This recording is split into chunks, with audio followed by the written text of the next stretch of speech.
lagi kita di channel yang perlu dibagikan informasi gratis untuk rakyat. Subscribe. Assalamualaikum warahmatullahi wabarakatuh. Apa kabar sobat Kicau Selatan?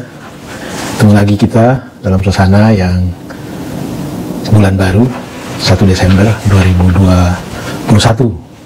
Insya Allah sebulan lagi kalau umur panjang kita udah memasuki tahun 2022. Banyak peristiwa yang terjadi di tahun 2021 ini, dan salah satu peristiwa penting untuk kita lihat ke depan adalah soal putusan Mahkamah Konstitusi tentang pemilu serentak yang akan diselenggarakan di tahun 2024. Itu lebih kurang 3 tahun ke depan. Tapi yang kita saksikan hari ini di seluruh belahan Nusantara sudah mulai muncul poster tentang orang-orang yang meski secara tidak langsung atau meski secara langsung mereka belum menyatakan dirinya berminat menjadi presiden atau orang nomor 1 di Republik ini, tetapi dari ekspresi, dari narasi, dari update status mereka di media sosial, dan dari gerak-gerak atau langkah-langkah politik yang mereka lakukan, kita bisa paham, kita bisa maklum bahwa mereka sangat berhasrat, bahwa mereka sangat berminat untuk menjadi orang nomor 1 di Republik ini.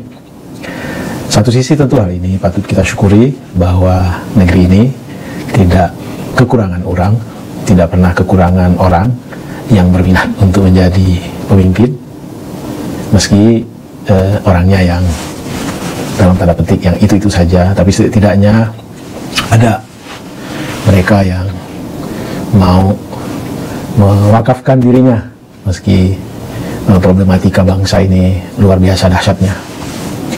Itu di satu sisi kita harus syukuri, tapi di sisi lain juga kita sedih bahwa sebenarnya Republik ini luas sekali, ada 34 provinsi, ada banyak orang yang sebenarnya mampu, punya kapasitas untuk memimpin kita, tapi karena channel, karena sistem, karena keadaan, mereka tidak muncul ke permukaan. Kita tahu bahwa untuk kepemimpinan nasional, satu-satunya filter yang tersedia atau kendaraan yang bisa dipakai untuk mereka bisa atau yang mampu membawa mereka menjadi pimpinan nasional adalah partai politik. Dan itu pun tidak serta-merta semua partai politik bisa mengajukan pemimpin yang mereka ingin ajukan, karena ada batasan apa yang disebut dengan presidential threshold, yaitu 20%. Itu problematikanya bahwa sirkulasi kepemimpinan nasional sedikit kurang sehat karena adanya presidential threshold. Meski sudah diuji di MK, tetapi sampai saat ini MK masih memutuskan bahwa presidential threshold tetap dipertahankan. Hari ini Bang Kica tidak akan bicara soal presiden, tapi Bang Kica juga masih tetap mau bicara soal pemilu. Mari kita berdiskusi, berceloteh, berkicau tentang legislatif. Legislatif kita itu di tingkat pusat ada 2, satu DPD, Dewan Perwakilan Daerah, yang dipilih perorangan, mencalonkan diri perorangan tanpa melalui partai politik dan dengan syarat dan ketentuan, ya, misalnya jumlah KTP yang harus dikumpulkan dalam mendaftarkan diri. Yang kedua adalah para politikus, anggota DPR yang berasal dari partai politik. Dan Bang Kica ingin kita melihat dari perspektif lain, apakah para wakil rakyat kita ini benar-benar orang yang kita kenal dan benar-benar orang yang kita berharap mereka menyalurkan aspirasi kita.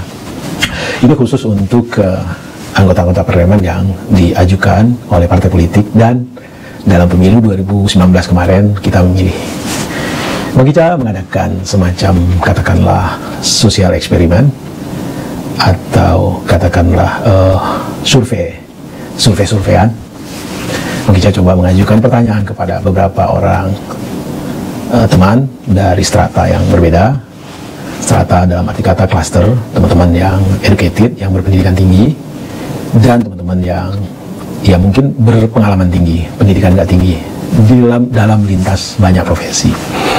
Pertanyaan Bang Kicau sederhana, apakah mereka di tahun 2019 yang lalu ikut pemilu, lalu siapa atau masih ingatkah mereka untuk DPR pusat, siapa yang mereka pilih, untuk DPRD tingkat 1 atau tingkat 2 kalau dalam pemilihan tersebut mereka harus memilih, siapa yang mereka pilih.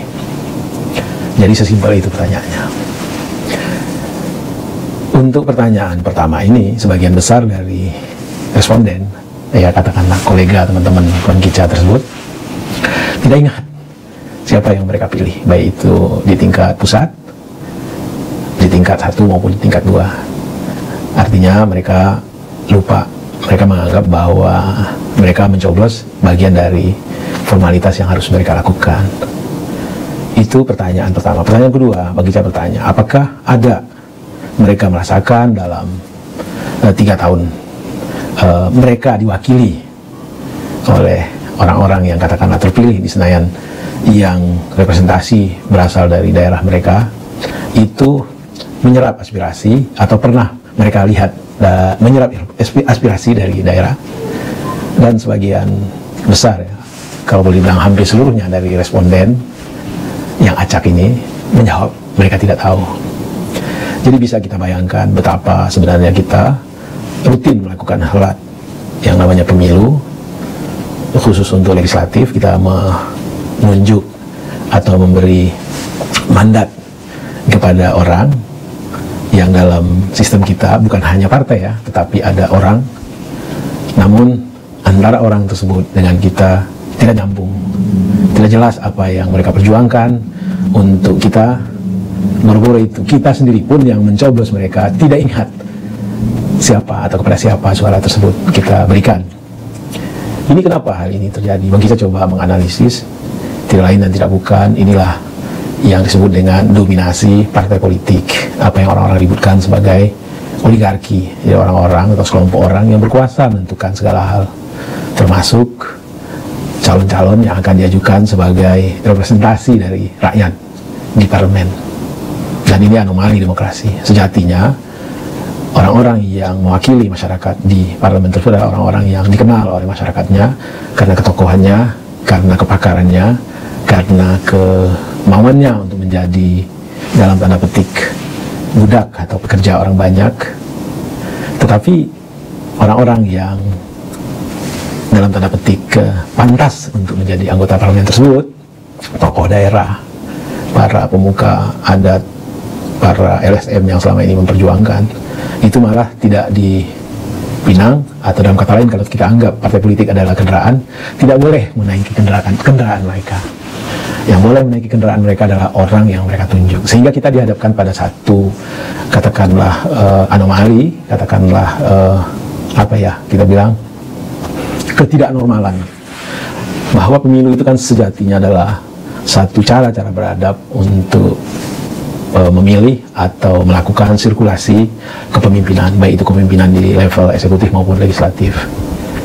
Jadi cara-cara beradab ini harusnya dilakukan juga dengan prosedur yang beradab, bahwa parpol sebagai kendaraan seharusnya menyaring orang-orang yang memang dikenal oleh masyarakat, orang-orang yang kiprahnya memang selama ini adalah untuk memberdayakan masyarakat, untuk memberikan pencerahan kepada masyarakat, untuk membantu masyarakat.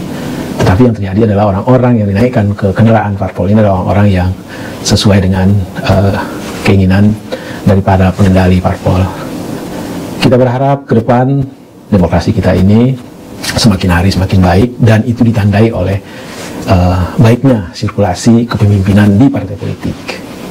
Nah, kalau bicara soal sirkulasi kepemimpinan di partai politik, kita boleh mengurut dada, karena ya kasat mata kita lihat bahwa kepemimpinan di partai politik tidak terjadi dengan baik, ya.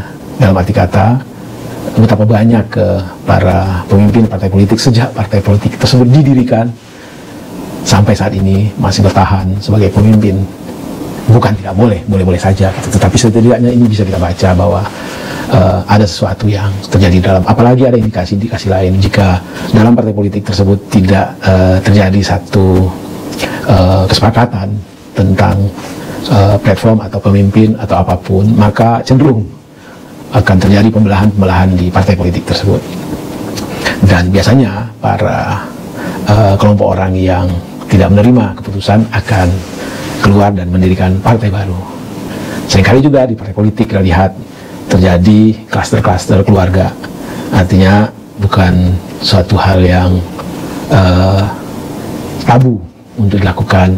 Terjadi perpindahan kepemimpinan dari ayah ke anak, dari om ke ponakan, dan sebagainya dan sebagainya. Jadi bagaimana kita bisa berharap seleksi kepemimpinan nasional sehat, sirkulasinya normal, kalau di pangkalnya partai politik sebagai satu-satunya saluran untuk membawa kepemimpinan nasional bersirkulasi, juga menunjukkan hal-hal yang tidak sehat. Demikian kicau pendek yang iseng sebagai jelata. Kita boleh dong ngomong politik, mudah-mudahan bisa memberikan perspektif lain bahwa sebenarnya ada problem besar dalam demokrasi kita. Wabillahi taufiq wa hidayah. Wassalamualaikum warahmatullahi wabarakatuh. Salam sehat dan harus tetap semangat.